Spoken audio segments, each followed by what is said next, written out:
Breakfast at Mom's. I'm Mom, aka Sandra, and oh my, these are my daughters. They move on me. And these are my daughter-in-laws. And we are so excited that you have joined our online community of women where we come every week to discuss topics that you face, that we face. We laugh, we cry, and we just really like to spill the tea, as they say. So Felisha, what are we talking about this week? We are talking about something that I have yet to master. Okay. And I'm not sure. I mean, Mom, you could tell me, does mom guilt ever go away? I think it gets better, but Praise. it does get better. Well, because you're not having to take care of them constantly, but so you don't have that guilt. It gets better. I don't know if it ever completely goes away. Maybe you might then feel guilty about, man, I really should have parented better in that area. So then you kind of feel guilty that way. But there's not really anything y'all all do on a day-to-day basis that I feel guilty Well, you over. Raised perfect children. Exactly. Started with me. Exactly. Started with me. We are able to encourage our friends better than you just encouraged me. Oh, okay. Well, Mom guilt never goes away. well, That was True. an honest answer. yeah, I tell you this when you text me and you're devastated about something, and I'm like, I'd love to tell you, like this week when Maddie hurt your feelings, and I said, Flea, she's 3, she didn't really mean what you think she meant. However, I'd love to let you know that this will not be the last time in your life that she hurts your feelings. So, No. and that I think it'll do never the same goes thing. away. Wow. I was caught in She the looked in your I direction. get called out. Your direction, not mine. My But then bad. poor Alyssa's devastated when she realizes that I didn't mean to hurt your feelings. Oh yeah, that is a different. But I'm also like, we're so close, and I am like a quintessential people pleaser to start. So then if it's someone that I like care deeply about, I'm like, I'm unmovable. I'm crushed the rest of the day. That is true. That is true. But I mean, that has been so far between in our lives. But out of everybody, you are the boldest to also speak Yeah, to me. everyone's And scared of you. Oh, I come we crying tell to her Mom. to Like, talk to you. Yeah, we do tell her. You think I'm going to say it? I'm like, I learned. I was the first one. I'm like, I already did enough. terrible that you say you're scared of listen, me. We're not scared of you, It's Mom. like a reverence thing. I think it's a respect. Not that I don't respect this. There's no winning in this. Wow. Okay. All right, so to mom mom guilt. So Wow. right now she's feeling daughter guilt. Wow. But okay, mom guilt. Back to mom guilt. Oh Lord. so what is mom guilt and when have you felt it? So I think, number one, Mom, I feel like, put this the right way. Immediately, my brain says mom guilt's a lie. Because that's what I have to remind myself. But to most people, mom guilt is the feeling that you haven't done enough. Yeah. Yes. And that the feeling that you haven't been able to do what you need to do for your children, for your little family. And I'm sure you have felt guilt in this season. You're walking in with your big time. health, and I know Brandon feels guilt of his work schedule as a first responder because he's had that conversation with me. And so, it's very real. I think for me, mom guilt is comparison. Like the whole, social media stuff is phenomenal. I think that had I not had YouTube as, a go-to ground for me in my first couple years of parenthood, I would have been even more lost. I think it's great that there are resources of people talking about what they do with their children and how to entertain. All that's awesome. But at the same time, when you're not doing those things, or you're not the mom that's going to the park or to the beach or to whatever every single day with your kids, you're like, wow, so I'm failing them in their childhood is what it feels like. But it's that comparison game. Feeling like we have to live up to someone else. I'm glad, though, in my era, we didn't have the social media and all of that. I'm really, I'm before even pagers came. So, I've lived through pagers. And Alyssa says, what's a pager? Okay. Oh my gosh. Sorry that I'm the youngest. I think I've said that in every episode we've done so I'm far. going to get you a shirt that says youngest. Yeah, there we go. There we go. No, we're not playing Like the the number game. 2000, what was it, Abercrombie in American Eagle? They just had the one word. It's like, Yeah. I don't know what she's talking about. Yeah. Okay. I know, right? Okay, we're talking about mom guilt, not age guilt. Yeah, okay. Why am I getting all the guilty things? That's not mom guilt. All right, back on. So Yes. mom guilt.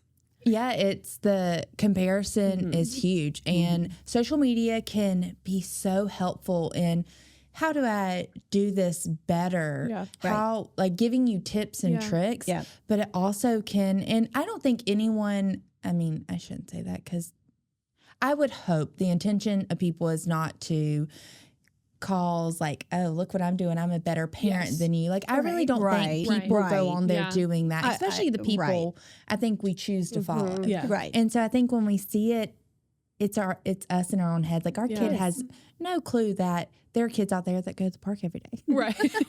which is why I made that statement of it being a lie, because truly it's our kids, love us for what we do. Yeah. And it's our feeling of that we compare ourselves or that we aren't doing what the other people are doing that makes us that way. So yes, it's there as in that it's our feeling and we truly experience it.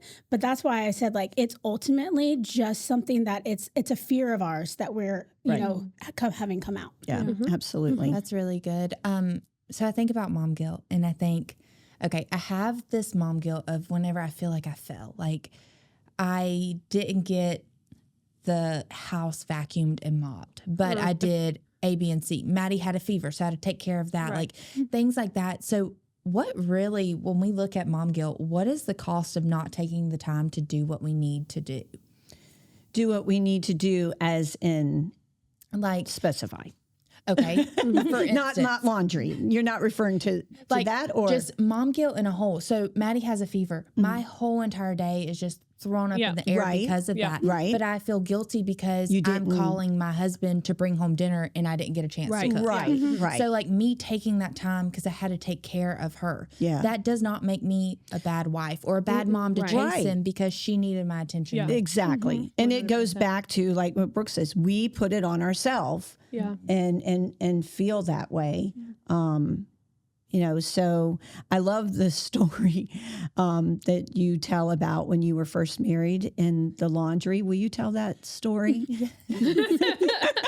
That, kind of goes with mom guilt, but wife guilt and not doing enough. So will you tell that story? Because I love this story so much. So I come from a very small town, traditional family background where the wife stays home, and even if she works, she is in charge of the house, cooking, cleaning, the laundry. She is in charge of everything. And so when I got married, I jumped right in. I had a husband and a son. So I was like, okay, like I'm going to take on the world and I'm working full time.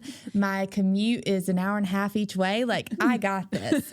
And Easy peasy. I remember coming home, and Trevor at the time this is before we planted a church. So he was at a different church and his schedule was very lax compared to what it is now. And I remember walking into the garage one day and he's moving laundry over from the washer to the dryer. And I was like, put those clothes down. Like, what are you doing? And I'm just like crying. He's like, I'm helping you.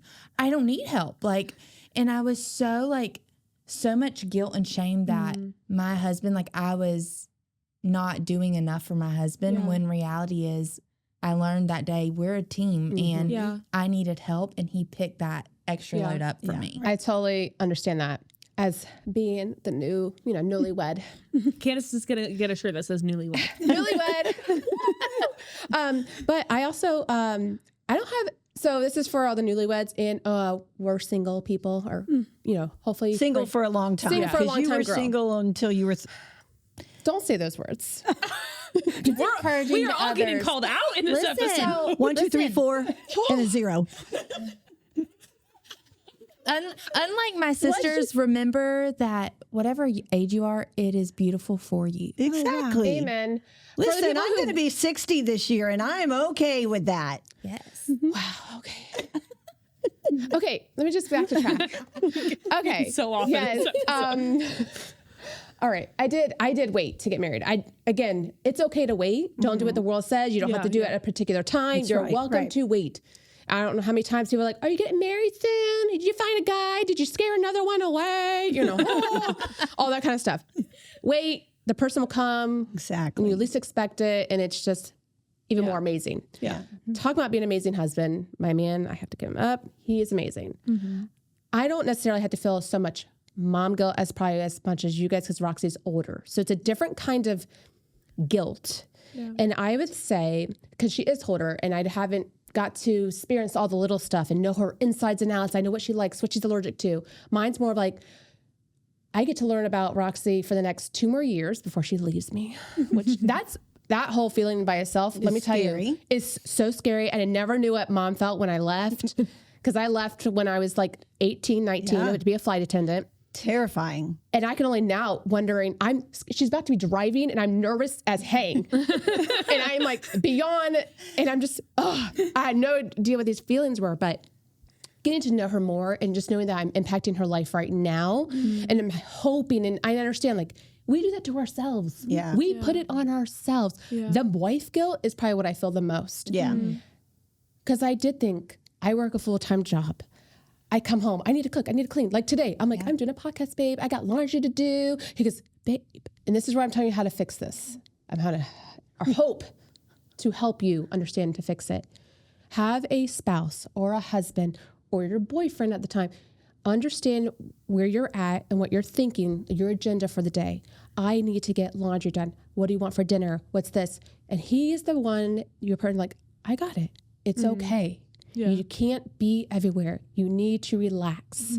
Yeah. And you, in your brain, have to really think, you're right. I know, Mom. You can only do so much. You can only do so much. Yeah. You're physically can only do so much. Right. Brooks physically can only do so much. Yeah. Alyssa, physically, your brain, mentally, you can only do so much. I think it really just boils down to, we really do put this on ourselves. Maybe we need a whole podcast on wife guilt, because that doesn't go away, just so you know. But that's that podcast in a whole. Yeah. So, you know, because you love them and you want to be the best wife is why that is. Not that they put that guilt on you, but it really just boils down to, we honestly put it on ourselves. And hopefully you don't have someone in your life that is putting that on you, because then that's a whole different subject. A different podcast. That's a different podcast. I think too, it depends on the season of life that you're in. I know when I was pregnant with my son, I don't do well pregnant at all. Like, my body just has a really hard time with it. I am sick the entire time, like not getting out of bed sick. And so for me to give up that season where you took Bella a lot of the days because Dale had to go to work and I could not get myself to move, and being upset that every single item in our cupboards was pulled out by my, at the time, 1.5-year-old, and Dale was coming home to actual mass chaos. Like, for me at the time, I felt like not even a human. Like, I was like, how this is so, I like everything to be clean and structured. And so my life, my mental state, everything felt so just like out of the place, like all over the place. And I feel like at that time, for me as a mom of a 1.5-year-old, all I could do was feel this horrible sense of guilt of like, these are only my last few months of just me with her before I add someone else. And I can't even function well enough to be there for her or be there for my husband. But now being on the other side of that, I'm like, my goodness, did she care for those couple of weeks or months that she got to hang out with her cousin every day? No, like, she is totally fine now. So I think for me, coming out of the season, obviously, is a shift in perspective. But even now, being in the season of having 2 under 2, it's easier for me to shift that perspective and go, hey, like, so my house is not going to be chaotic forever. At some point, they're going to be 7, 8, 9, 10 years old. And that doesn't mean that'll be much cleaner, because I'm learning from Chasen that they're not picking up after themselves. But at least at that point, they don't get to tell me no when I say pick up your toys like Bella does. What lie are you listening to? So what I'm learning in this podcast is it never gets better. But I think it's easier, I can look forward to the next stage and then the next stage and then the next stage, knowing that it's not always going to be this, and that I don't need to feel guilty about the state of my home, the state of dinner, the state of the laundry. Like, I can be okay with just spending the time. And I think something that my best friend said to me when I was going through that pregnancy season, she's like, Alyssa, I talked to my mom, and she had 2 daughters very close in age. And she's like, the thing that she tells me now as an adult is, I wish that I could go back and tell myself the floor being picked up was not as important as getting on the floor. Oh, I'm going to tear up. As getting on the floor with them and playing. Yeah. And you think about before social media, commercials, everything is perfect. The Kleenex commercials that you'd cry on and all of that. Everything is made to look perfect in commercials. And so social media, people put their best foot forward. That's just human nature. But we have to remember that commercials and advertisements and even social media is everyone's best foot forward. And it might be perfect in that frame.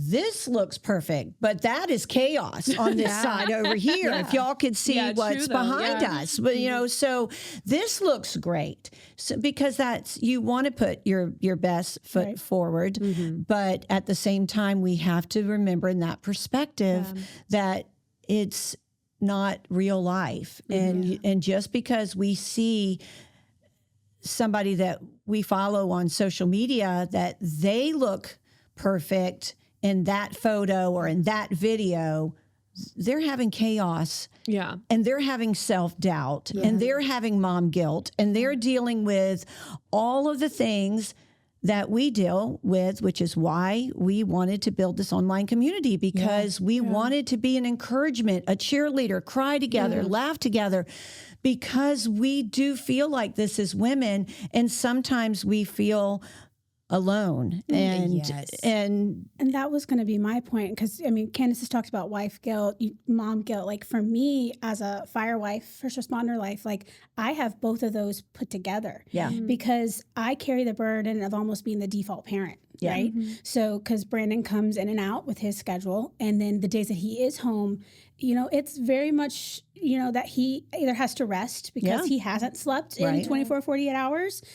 But it's also, there's trauma that he deals with. Right. And things that he carries back into our home that he has to process. Yeah. And so for me, it's like, I have to make sure that I'm doing everything Kingston needs and make sure that house is run, but also tend to his needs and his emotional burdens and making sure they all go together. And when I'm sick, and when I'm not able to function and I'm full-time working and doing all of that, in this past season, like you mentioned earlier, like, other people are raising my child because I'm having to go so many different places and Brandon's not available. So for me, that's the mom guilt that I experience is that, I know we were laughing about it earlier, kind of talking. It's like, we were all talking about little things that are mom guilt, but like for me, it's like, I don't even get to like raise my child. Other people are doing it for me and I'm paying them, or, you guys are.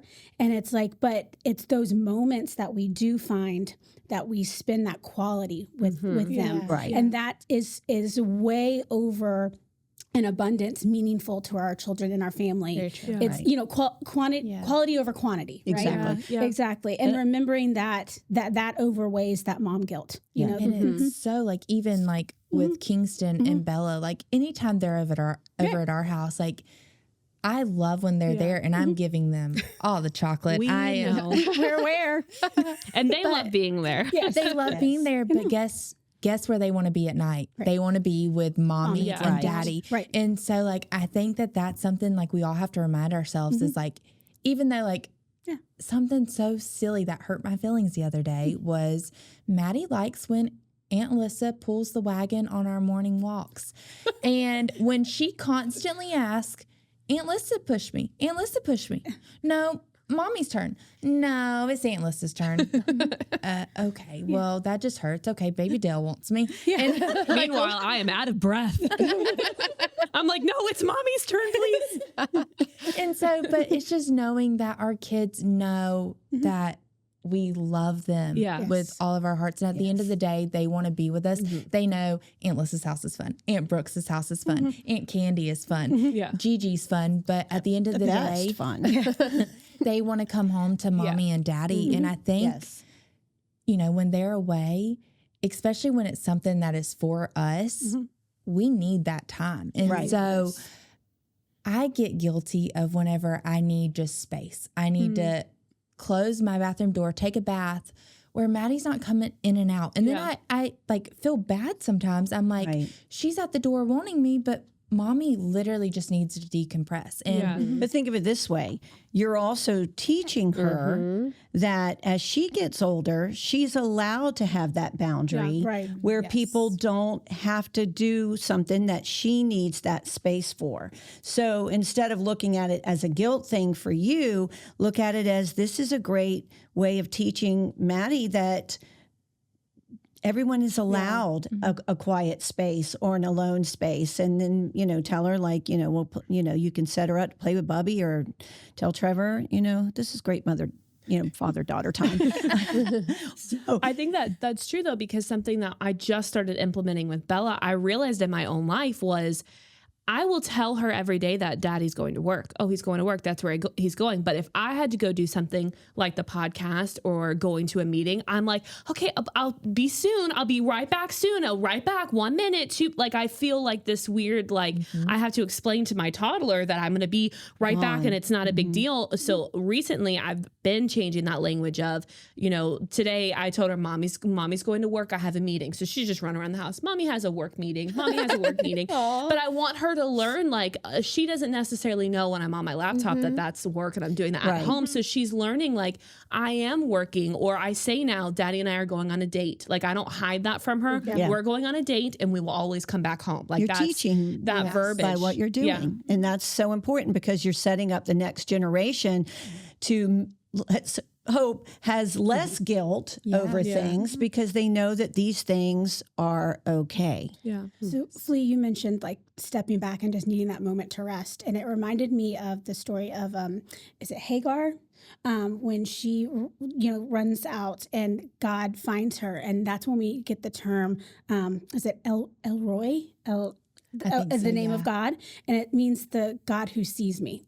And it reminds me that like we are not God. We're not supposed to be everywhere. We're not supposed to be everything. We're not supposed to never sleep. Like, we were made to have rest. We were made to have Sabbath. We were made that way to be able to take care of ourselves. Like, that's how He envisioned us to be. So like, to remind ourselves, like, those moments are okay. That's how He created us to have those moments. So good. So I think about that time. That too. I love that because Jesus tells us in the New Testament, like, His grace is sufficient for us. Correct. Like in our weakness, that's when He's made strongest. And I think that in those moments it's hard to see that because you're in the thick of it. You feel like we're taught as a society that you shouldn't have weakness and that you should be successful, and and success is not just necessarily money. Right. It's a lot of things. You get up today and you felt like, okay, I had a win. I got my laundry done. Or one load. That's true. Yeah, that's such a contradiction from the world versus being a Christian. Right. Yeah. I remember when I was in college, my professor, I was taking 12 classes a semester. Like, I was doing well above what I needed to. And I remember one year him sitting me down and he was talking about the parable of the talents. And he was saying, Alyssa, some people were given this amount and they sowed it, but even the small amount, when it doubled, that's what God was proud of. It didn't matter if it was only 2 at the end or if it was 10 at the end. He was proud of what you sowed and you reaped. Right. And he was like, there are some people who only can sow 1 or 2 and some people who can sow 10. You may just be someone who can only sow 2. And I remember being like, no, because do you know what my last name is? Yeah, exactly. I was like, well, you don't know me because I can sow 15.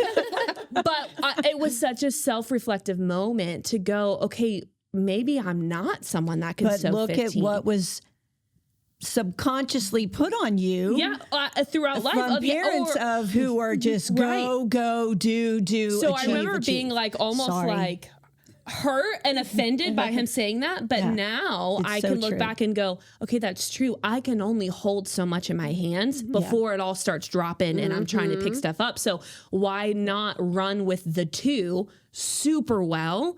And then maybe I can add if God gives it to me, but I don't have to start with the 15 in my hand to sew. That's very good. Right. That's very really good. Before we have to like leave our friends today, what is we love practical advice and like what can we actually do to change mom guilt in our lives? Like just simple, basic things we can add into our life that's going to help it and not overpower it.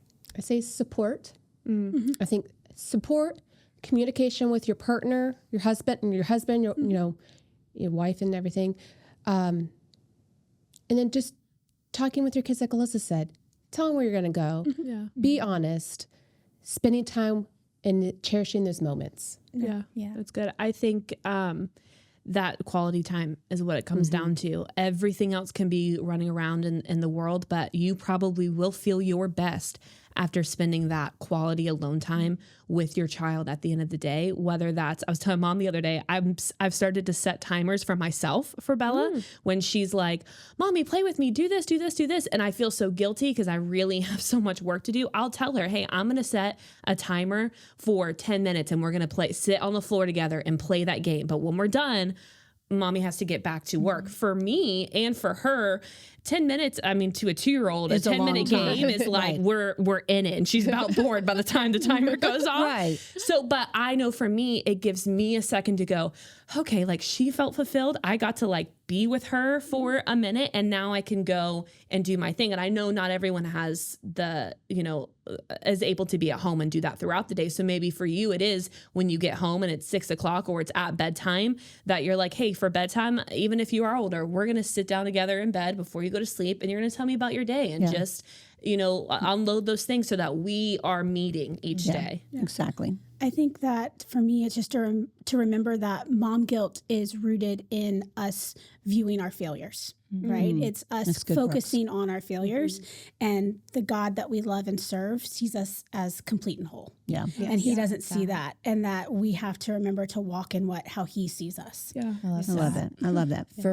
For me, it's just being, okay, what do I have to have done by the end of this day? Because I work from home too. So what does work? Because work is a responsibility because it helps provide for my family. And so what do I have to get done today?